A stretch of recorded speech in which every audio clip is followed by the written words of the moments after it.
was a Sunday afternoon, and the bylaw officer called me and said that he just picked up some kittens and they were way too young for them to look after in their facility. So he brought them over, and he brought a milk crate that was covered with a blanket, and I looked inside and I saw 5 really tiny kittens. They were only about 10 days old. Their eyes were barely open, and they were all pretty much identical. So my first thought was, how are we going to tell which one has eaten and which one hasn't?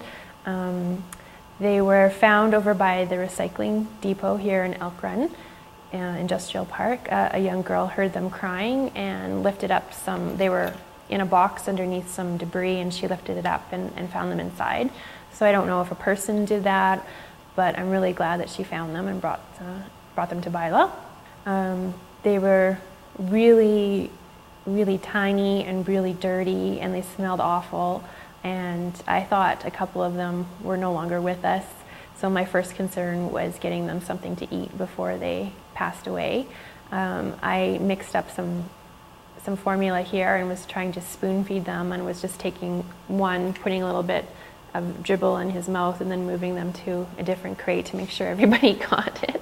And the vet gave us some Mamalac, which is feline formula, and some little tiny bottles.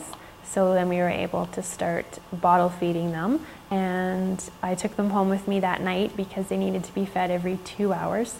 So I started fostering them in my home and just bringing them back and forth with me to work. And so we had to weigh them every day to make sure that they were growing. And I had a really big kennel that could be used for a medium-sized dog.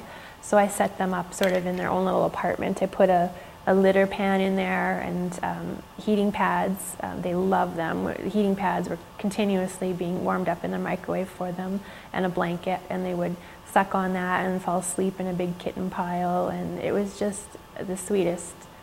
And then when it was feeding time, I'd open the door and they'd all shoot out with their tails straight up in the air looking for me and the bottles. They couldn't heat them up fast enough.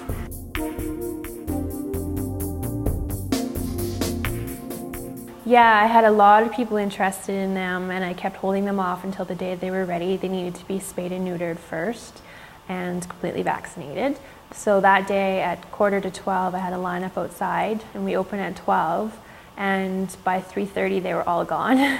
And there was only one long-haired kitten in the group. They were all short to medium hairs, and then one that was really fluffy. We called him Schroeder. We named all the kittens after the Peanuts gang. There's 4 boys and 1 girl. So we had Lucy, Linus, Schroeder, Woodstock, and Peanuts. So, his name is Lucky now, and he's a companion to the kitten that they already have. And she sent us a bunch of pictures of him just hanging out of boxes, sleeping and playing. And she said that she couldn't imagine 2 better friends, that they're always in each other's arms and they always are sleeping together. And she really thinks that they love each other.